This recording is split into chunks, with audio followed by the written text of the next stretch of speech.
Welcome to Kali Pogi Transient, formerly the Baguio Floral Transient House, dito sa Mariabas. For long term to, pero sa ngayon gawin natin for transient kasi napakantiyan na itong unit. So kaya po nito hanggang 12 packs. Ito yung pinakasala niya. Yan. At ito naman yung temporary dining set niya. Pero in the future, papalitan natin yan. At ito naman yung additional table for preparation. Ito yung pinaka-kitchen. Yan.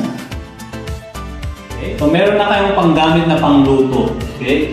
Merong 3 gallon of water, drinkable water. Yan.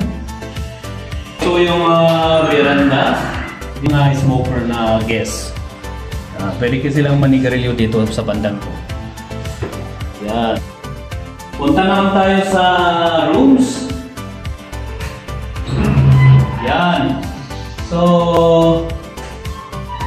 yan yung double deck natin. For now kasi meron nang nakabook kaya ganyan yung setup niya. Yung double deck natin, good for 4. Tapos may extra mattress na queen size. Darating kasi sila mamaya, yung guest natin. Yan naman. Ito. Yan. Meron siyang queen size bed at additional mattress. Yan, yung setup niya. Kasi bali 10 sila. Dito naman sa kanyang CR.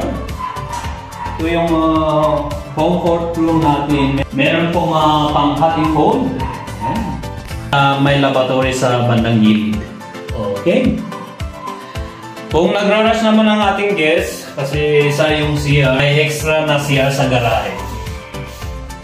So sa mga may doubt, kami po ay legit na legit. So yung mga ibang unit dito is for long term. Ito lang po yung pinaka-transient po natin. Thank you!